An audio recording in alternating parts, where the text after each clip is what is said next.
नमस्कार दोस्तों, मेरा नाम है इस्माइल और इस्माइल स्टडी में आपका स्वागत है। आज का जो टॉपिक है इकाई नंबर 3 BHIC 131 भारतीय इतिहास प्रकृति विशेषताएं गठन एवं लक्षण। ये पार्ट 2 है। इसके पार्ट 1 बन चुके हैं। इसके पार्ट 1 के लिंक आपको डिस्क्रिप्शन बॉक्स में मिल जाएंगे। ठीक है। इस पार्ट में आपको सबसे पहला प्रश्न ये है कि भौगोलिक रूप से भारत को कितने भागों में बांटा गया है। भौगोलिक रूप से भारत को 5 इकाइयों में बांटा गया है। पहला है उत्तर का महान पर्वतीय भाग, जो हिमालय पर्वत वगैरह हो गया। दूसरा हो गया आपका उत्तरीय भारतीय मैदान, जो आपके गंगा घाटी वगैरह हो गया। ठीक है, गंगा मैदान हो गया। तो और तीसरा हो गया प्रायद्वीप पठार, जो आपकी दक्षिणीय भारत हो गया, वो आपको प्रायद्वीप पठार हो गया। इसके बारे में डिटेल से आगे जानेंगे। ठीक है। और चौथा हो गया तटीय मैदान। तटीय मैदान उसे कहते हैं जो मतलब समुद्र के किनारे जो तट पे जो मैदान है उसे तटीय मैदान कहते हैं। और पांचवा है द्वीप, जो छोटी छोटी द्वीपें होती है उसे द्वीप कहते हैं। ठीक है। इस पार्ट का जो है पार्ट नंबर 2 का पहला टॉपिक पड़ जाता है आपका 3.4 क्षेत्रीय प्रकृति विशेषताएं। क्षेत्रीय प्रकृति विशेषताएं वो होती है जिनमें आपको जो क्षेत्र के आधार पर प्रकृति के जिस क्षेत्र में आपकी प्रकृति के वजह से उसकी विशेषताएं पता चलती है उसे क्षेत्रीय प्राकृतिक विशेषताएं कहते हैं। ठीक है। अभी तक हमने मोटे तौर पर भौगोलिक विभाजन के विशेषताओं का सामान्य आधार पर विवेचन कर चुके हैं। ठीक है। अब इसके कुछ जो क्षेत्रीय प्राकृतिक विशेषता के कुछ टॉपिक है जो उसे समझ लेते हैं। ठीक है। पहला पॉइंट है, हम उन विशिष्ट प्रमुख भौगोलिक इकाइयों को लेंगे जो आमतौर पर भाषा पर आधारित विभाजनों को पुष्ट करती है, यानी कि पुष्टि करती है, और ऐतिहासिक दृष्टिकोण से उनकी प्राकृतिक विशेषताओं की चर्चा करेंगे। यानी कि जो पुराने समय से जो प्राकृतिक विशेषता है, जो मतलब बदलाव आए प्राकृतिक रूप से जो भारत के ऊपर या किसी भी देश में, तो उसके बारे में हम विशेषता की चर्चा करेंगे। ज़्यादातर हम इसमें पहले हम भारत की ही देखेंगे। ठीक है। चलिए तो शुरू करते हैं। पहले उत्तर का महान पर्वतीय भाग हिमालय से।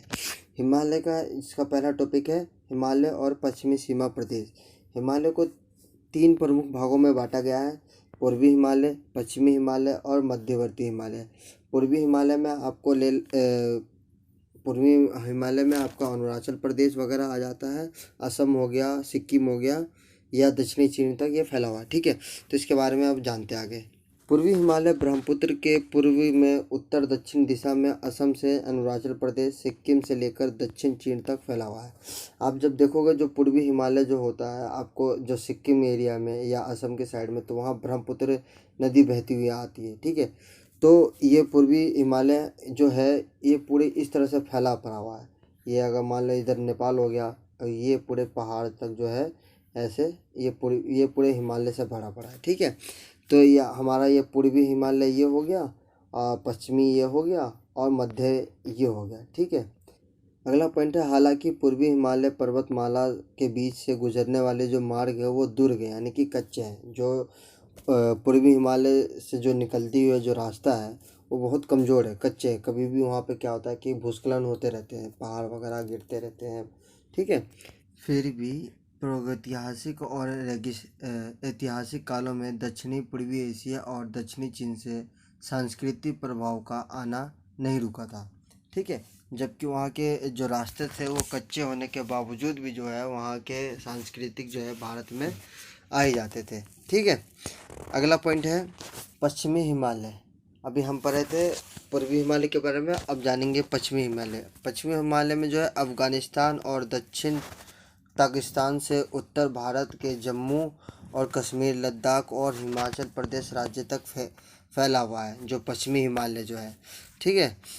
पश्चिमी हिमालय जो है हिमालय से सिंधु नदी, झेलम नदी और चानब नदी, व्यास नदी और रवि नदी और सतलुज नदी यहाँ से उत्पन्न होती है। ठीक है, पश्चिमी हिमालय से। जबकि भौगोलिक और सांस्कृतिक रूप से पश्चिमी अफगानिस्तान का गहरा संबंध जो है ना वो पूर्वी ईरान से है। ठीक है। लेकिन दक्षिणी पूर्वी अफगानिस्तान जो है इस प्रकार में है। ठीक है। तो इसके जो पश्चिमी जो अफगानिस्तान है वो उसके ईरान से है, जबकि दक्षिणी जो है वो भारत से है। ठीक है।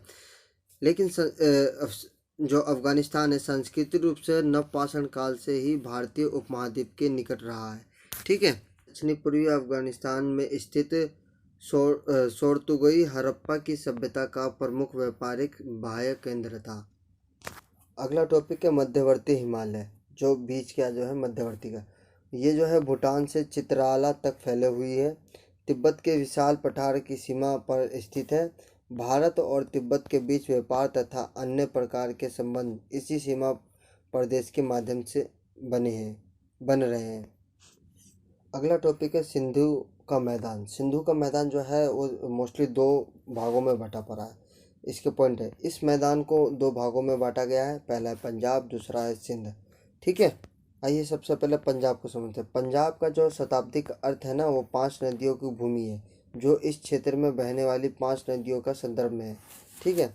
जो वर्तमान में 3 नदियाँ जो पंजाब की पाकिस्तान में है बहती है। पंजाब पता है आपको 2 है, एक पाकिस्तान में है और एक इंडिया में है। ठीक है।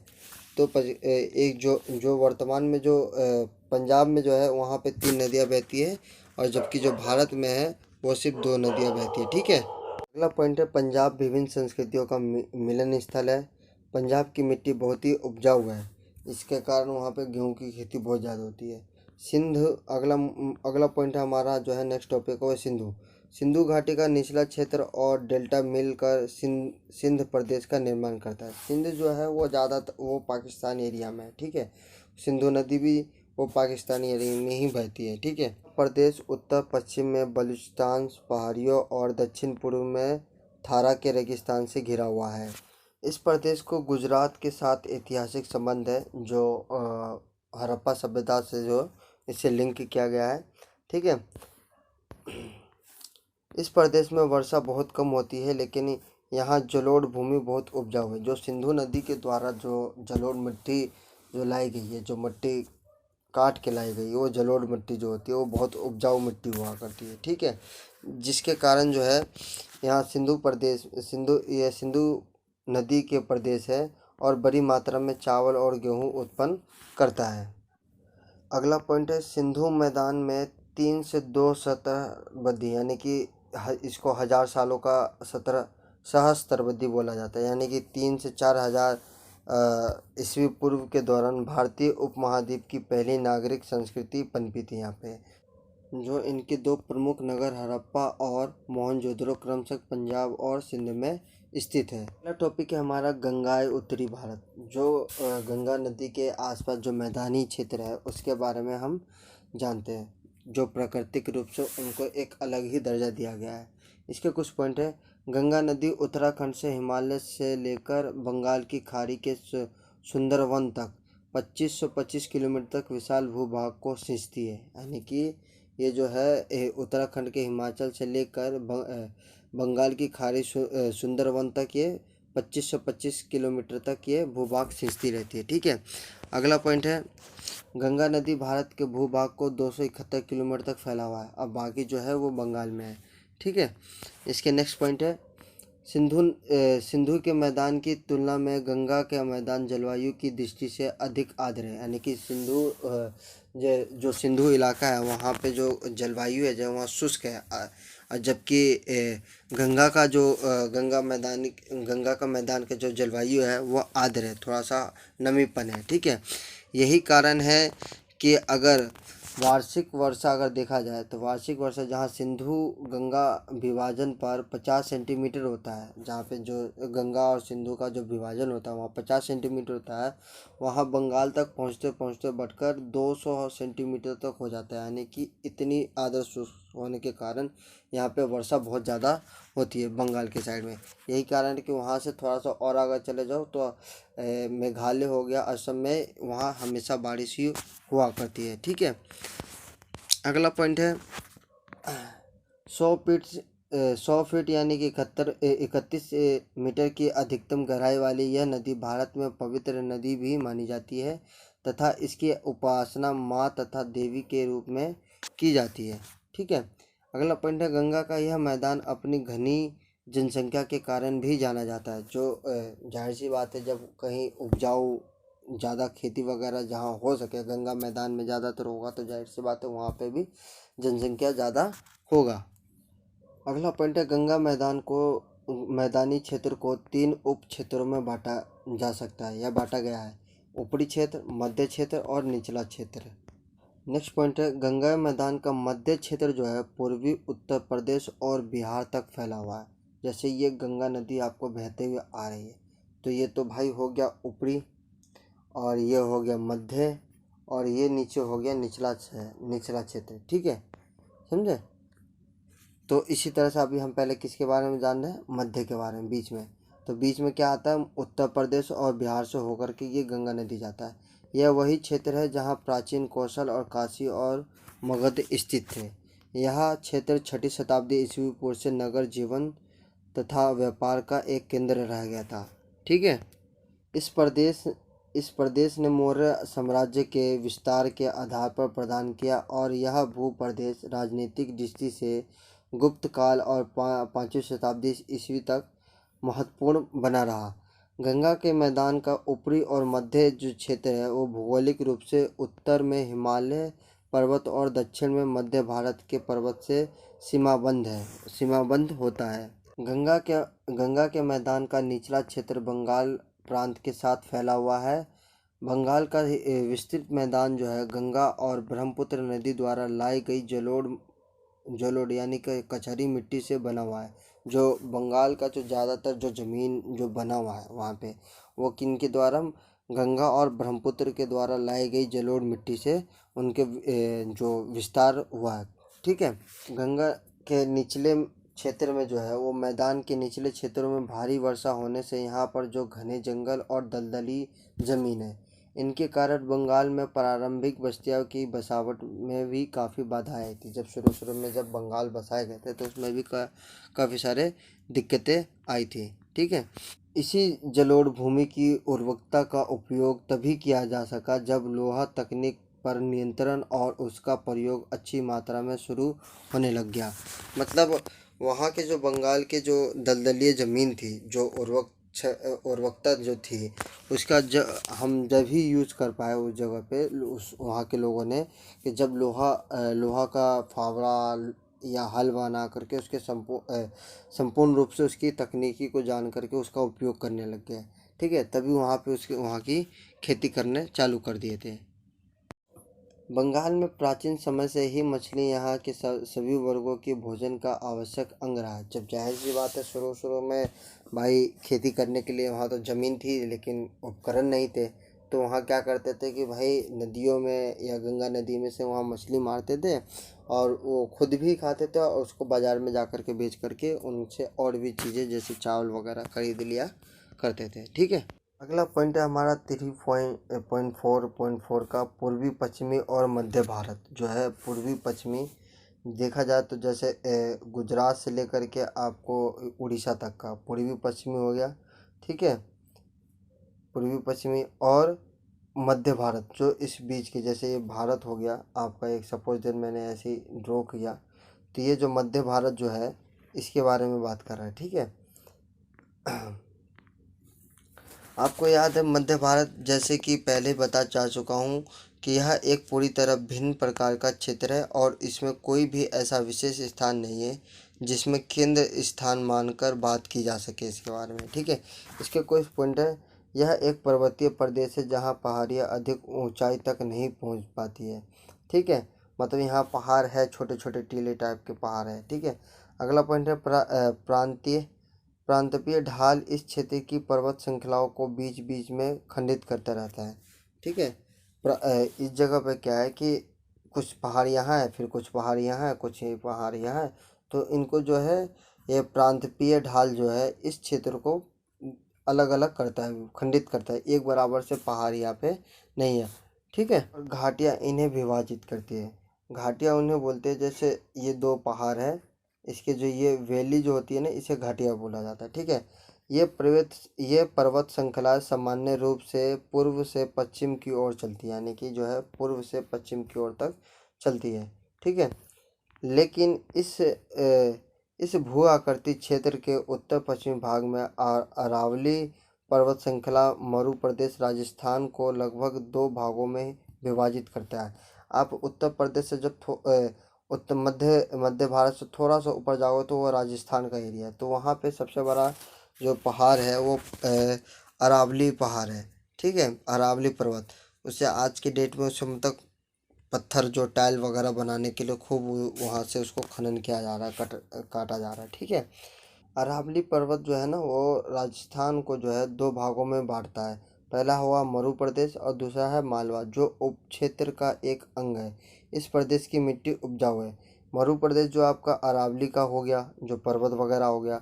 दूसरा हो गया मालवा जो एक उप क्षेत्र का एक अंग है, मतलब उसी क्षेत्र का एक अंग है। जे इसमें क्या है कि यहाँ पे उपजाऊ मिट्टी ज़्यादा है, अच्छी खासी यहाँ पे खेती हो जाती है।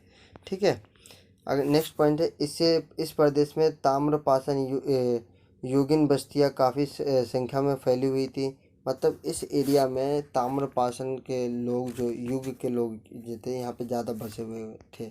ठीक है, मध्य भारत का जो है यह अधिकांश भूभाग जो है, जिसमें हमने मध्य भारत बताया है, आज मध्य प्रदेश के नाम से जाना जाता है। ठीक है, गुजरात मध्य भारत क्षेत्र के पश्चिमी किनारे पर स्थित है। गुजरात जो है यह प्रदेश प्राकृतिक भागों में बटा हुआ है, तीन प्राकृतिक भागों में बटा है। कि पहला कौन सा है? सौराष्ट्र। सौराष्ट्र जो है इसकी सिंधु नदी के साथ भौगोलिक निकटता के कारण हड़प्पा की सभ्यता का विस्तार हुआ। यहाँ का मैदान नर्मदा, तप्ती और साबरमती और माही नदी द्वारा मध्य भारतीय पर्वत श्रृंखलाओं से लाई गई कछरी भूमि से समृद्ध है। दूसरा है अनर्थ। ये उत्तरी गुजरात का है। अनर्थ की विशेषता यह है कि ये अर्ध शुष्क वायु वाली प्रभावित मिट्टी है। मतलब यहाँ की जो है जलवायु जो है अर्ध शुष्क की है। और तीसरा है लता। ये दक्षिण गुजरात है। लता में पश्चिमी तट पर उपजाऊ क्षेत्र शामिल है। इसी बीच गुजरात का एक मध्यवर्ती प्रायद्वीपीय कठियावाड़ कहलाता है। जो मध्यवर्ती प्रायद्वीप जो है वो उसका जो नाम है काठियावाड़ कहलाता है। इस प्रदेश का एक और प्राकृतिक भाग कच्छ के रण का निचला इलाका है। मानसून के दिनों में कच्छ का रण दल जो है दलदली क्षेत्र में बदल जाता है। ठीक है, इस प्राकृतिक उप विभाजन के बावजूद गुजरात की जो है अपनी एक संस्कृति, पहचान और एकता रही है। गुजरात अपनी संरक्षित स्थिति और लंबी तट रेखा के कारण जो गुजरात 4000 वर्षों से भी अधिक समय तक तटीय और विदेशी व्यापार का केंद्र रहा है। अगला पॉइंट है मध्य भारत का पश्चिमी छोर।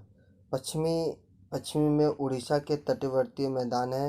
हालांकि इस तट पर बंगाल की खाड़ी में गिरने वाली कुछ अन्य नदियाँ भी हैं। ये तटीयवर्ती मैदान पर्वत श्रृंखलाओं का ही एक विस्तार है। ठीक है, उड़ीसा में दो भू आकृति भाग है जो विकास की असमान प्रक्रियाओं को दर्शाती है।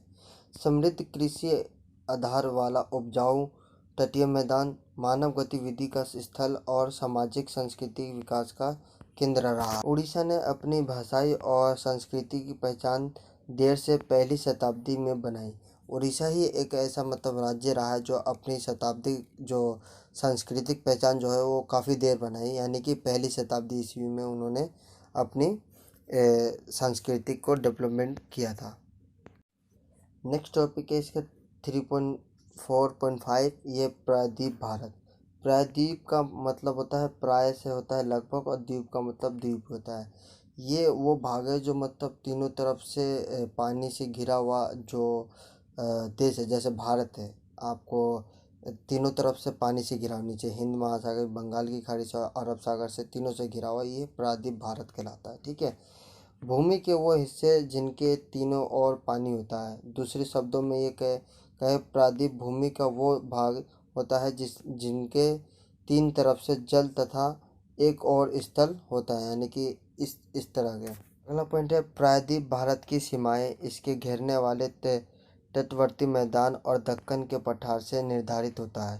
दक्कन का जो मतलब होता है, दक्कन का अंग्रेजी शब्द है। ठीक है, दक्कन बोलते हैं इसको। इसका हिंदी अर्थ होता है दक्षिण।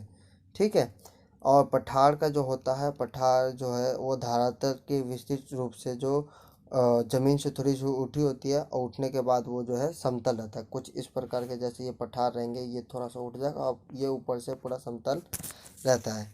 ठीक है, दक्कन का पठार तीन प्रमुख भागों में बटा हुआ है। ये भाग महाराष्ट्र, आंध्र और कर्नाटक राज्यों में पड़ते हैं। ठीक है। महाराष्ट्र में अन्य क्षेत्रों के अलावा दक्कन के पठार का उत्तरी भाग शामिल है। महाराष्ट्र और आंध्र के बीच सीमा प्राकृतिक रूप से निर्धारित है। इस सीमा के इस ओर महाराष्ट्र उपजाऊ काली मिट्टी है, जबकि सीमा के उस पार तेलंगाना में लाल मिट्टी है, जो नमी सोखने में सक्षम नहीं है। इसलिए तेलंगाना में तालाब की संख्या ज़्यादा है जो सिंचाई के साधन के काम करते हैं। ठीक है। ये विकास पर पर्यावरण संबंधित भिन्नता का प्रभाव इस क्षेत्र में जितने रूप में सामने आता है उतना अन्य क्षेत्रों में नहीं है। दक्षिणी पश्चिमी आंध्र के लोग प्रारंभिक नवपाषाण काल में पशु चारण का अपनाया। इसी प्रकार उत्तरी दक्कन ताम्रपाषाण युग में मानव ने कृषि को अपनाया। अगला पॉइंट है सुदूर दक्षिणी। दक्कन का पठार सुदूर दक्षिणी में नीलगिरी और काडमान पहाड़ियों जैसे अलग अलग खंडों में विभाजित हो जाता है। यह पहाड़ियाँ मोटे तौर पर पूर्वी और पश्चिमी तटवर्ती मैदान को विभाजित करता है। इसके क्षेत्र में तमिलनाडु भी आता है। इसके नेक्स्ट पॉइंट है इस क्षेत्र की नदियाँ मौसमी है, इसलिए यहाँ पर किसान को चौल या कालों से ही सिंचाई के लिए तालाबों पर निर्भर रहना पड़ता है। मौसमी का मतलब यह है कि यहाँ पे भाई साल में एक ही बार बारिश होता है, बाकी अगर औरों दिन क्या होता है कि इनको सिंचाई के लिए तालाबों पर निर्भर रहना पड़ता है। नेक्स्ट पॉइंट है भौगोलिक और भाषीय और सांस्कृतिक रूप से इस प्रदेश की अपनी निजी पहचान बनी है। पश्चिमी तटवर्ती मैदान भी सुदूर दक्षिणी में मलबारा यानी आज के केरल राज्य तक फैला हुआ है। केरल में धान तथा अन्य फसलों के अलावा काली मिर्च तथा अन्य मसालों उत्पादन भी होता है। पश्चिमी के साथ केरल में इन मसालों का व्यापार उत्तर मौर्य काल से ही होता आया हुआ है। केरल और तमिलनाडु दोनों ही प्रदेश जो है गंगा के मैदान की तरह घने आबादी के क्षेत्र हैं। जो केरल और तमिलनाडु जो है जिस तरह से गंगा मैदान की तरफ घना आबादी है, उसी तरह से इस साइड भी घने आबादी है। अगला पॉइंट है ऐतिहासिक क्षेत्रों के उदय की असमान प्रक्रिया। उसके मतलब कि किसी क्षेत्र में अलग कुछ और उदय हो रहा है, मतलब कुछ और संस्कृति उदय हो रहा है, जबकि किसी और क्षेत्र में अलग संस्कृति का उदय हो रहा है। तो इसी के कुछ पॉइंट है। क्षेत्रों के असामान्य विकास को ऐतिहासिक स्थिति द्वारा दर्शाया जा सकता है। उदाहरण के लिए तीसरी सहस्त्राब्दी में ईस्वी पूर्व यानी कि 30,000 ईस्वी पूर्व के उत्तरार्ध में गुजरात में मध्य पाषाण युगनी संस्कृति में मौजूद थी, यानी कि वो संस्कृति के रूप में गुजरात जो था उस समय मौजूद था। ठीक है। जबकि इसी समय दक्षिणी क्षेत्र में नवपाषाण युगनी पशुपालक काफ़ी संख्या में मौजूद हो गए, जबकि दक्षिणी क्षेत्र में नवपाषाण युग को संस्कृति अपनाया गया और इस जगह पे क्या है लोगों ने क्या किया, ज़्यादातर पशु पालना चालू किया। इन संस्कृतियों के युग में ही हड़प्पा जैसी विकसित सभ्यता का विद्यमान था, यानी कि हड़प्पा सभ्यता विकसित हो चुका था लेकिन कहीं कहीं पे विकास अभी धीरे धीरे हो रहा था। ठीक है। विकास के विभिन्न चरणों में क्षेत्रों और संस्कृति के रूप एक दूसरे से प्रभावित होने का प्रमाण मिलता है। मतलब एक दूसरे को जो आगे पीछे प्रभावित मतलब अलग अलग चरणों में तरक्की करना यानी विकास करने का एक प्रभावित मिलता है। यह प्रक्रिया भारतीय इतिहास के हर दौर में दिखता है। मतलब यह जो प्रक्रिया है ये भारतीय इतिहास में हर दौर में मिलेगा। जैसे आज के डेट में देख लो दिल्ली बेंगलोर ये कितने जल्दी विकास कर गए। इसी तरह से अगर बिहार देखा जाए, झारखंड देखा जाए तो भी विकासशील बना पड़ा है।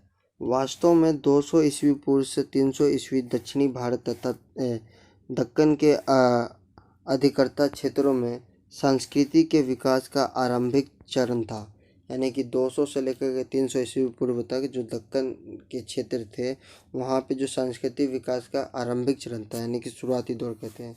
ठीक है। अगला पॉइंट है इसके बीच के काफ़ी क्षेत्रों में अथवा मध्य भारत के जंगली पहाड़ी कभी भी पूरी तरह से नहीं बसी और आदिम युग अर्थव्यवस्था के विभिन्न चरणों में आदिवासियों को शेष मानव समाज से अलग रहने का आवास देती है। यानी कि जो बीच के काफ़ी सारे क्षेत्र है, जो जंगल है, पहाड़ी है, ये भारत की तरफ देख लो, वहाँ पे ज़्यादातर विकास के कोई महत्व नहीं देते, तो वहाँ लोग क्या करते हैं कि आदि मानव वाला जीवन जिया करते थे। ठीक है। अगला टॉपिक है मृत्तिका काल के प्रमाण। यानी कि उस समय के जो मृत्तिका, कोई भी अगर हम प्रमाण लेते, ज़्यादातर बर्तनों से मिलता है। ठीक है। तो उस समय के क्या प्रमाण थे कि कहाँ कैसे विकास हुआ, किस हिसाब से लोग रहा करते थे, तो उसके क्या प्रमाण थे। तो आइए इसके कुछ पॉइंट है। अपने अंशवर गुण के कारण, यानी कि अपने उत्तम गुणवत्ता के कारण मृदभान जो है किसी संस्कृति की पहचान का एक विश्वसनीय चिन्ह होता है। ठीक है। विभिन्न संस्कृति अपने विशिष्ट मृदभान के आधार पर ही पहचानी जाती है। गेरू जो चित्रित मृदभान जो है वो 1000 ईस्वी पहले के हैं, मतलब 1000 साल ईस्वी पूर्व के पहले के हैं। ठीक है। इसी तरह से जो है चित्रित पूरे जो ये भी मृदभांड है, ये 800 से 400 ईस्वी के बीच में पाए गए हैं। ठीक है। अगला पॉइंट है काले पॉलिश वाले जो मृदभांड है, ये 500 से 100 ईस्वी पूर्व के हैं। जो ये काले पॉलिश वाले भी मृदभांड जो है ये काफ़ी जगहों पे पाए गए हैं। ठीक है। नेक्स्ट है काली पॉलिश वाले मृदभान जो है उत्तरी मैदान से आरंभ होकर मौर्य काल के दौरान मध्य भारत तथा दक्कन तक फैल गया था। ठीक है। विभिन्न प्रकार के मृदभांडों के वितरण से हमें यह संस्कृति की सीमाओं तथा उनके विस्तृत के चरण के विषय में जानकारी हमें प्राप्त होती है। यानी कि विभिन्न प्रकार के मृदभांडों से हमें ये पता चलता है कि उस समय की क्या संस्कृति थी, उसकी नई नई विषय वस्तु के बारे में हमें जानने को मिलता है। ठीक है। अब ये समझने की कोशिश करते हैं कि जो क्षेत्रीय प्राकृतिक विशेषताएं जो थी वो क्या साहित्यिक प्रमाण में हमें मिलते हैं, कोई किताब ग्रंथ में मिलता है। तो आइए इसके बारे में जानते हैं। इसके कुछ पॉइंट है। प्राचीन भारतीय साहित्यिक से हमें सांस्कृतिक स्वरूप से के भौगोलिक प्रशासन के प्रमाण भी मिलते हैं। यानी कि इसके प्रमाण मिलते हैं।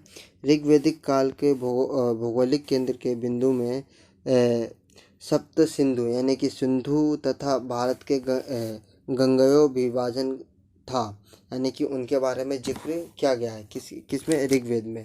ठीक है। इसी प्रकार जो है बुद्ध के युग में मध्य गंगे घाटी के कौशल एवं मगध के यहाँ गौरव प्राप्त हुआ है। यानी कि बुद्ध के ग्रंथों में भी हमें जो है कौशल और मगध के बारे में पता चलता है। नेक्स्ट पॉइंट है राज्य सीमा के अर्थों में राष्ट्र शब्द का प्रयोग जो है उत्तर वैदिक काल में आरंभ हुआ था।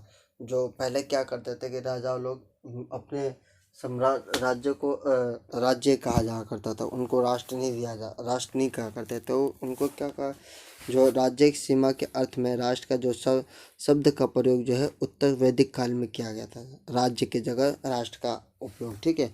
और इसी काल में कुरु और पंचाल का उदय हुआ था। ये छोटे छोटे मतलब राष्ट्र थे, इनको भी कुरु और पंचाल जो है ये उदय हुए थे। ठीक है। बुद्ध के युग में 16 महाजनपदों का उदय हुआ था और कलिंग, आंध्र और राजस्थान एवं गुजरात जैसे क्षेत्रों को इस युग में कोई साहित्यिक प्रमाण नहीं मिलते। जो कलिंग हो गया या आंध्र हो गया या राजस्थान हो गया, इसके बारे में कोई साहित्यिक ग्रंथों में इसकी जिक्र नहीं की गई है। ठीक है। फाइनली आपका ये चैप्टर आपका कंप्लीट हो चुका है। चैप्टर कह रहा हूँ, ये एक पार्ट कंप्लीट हो चुका है, पार्ट 2 आपका कंप्लीट हो गया है। ठीक है। अब जो है पार्ट 3 आपको 2 या 3 दिन में आपको मैं प्रोवाइड कर दूंगा। और जब तक इस वीडियो को आपको अच्छा लगा तो शेयर कर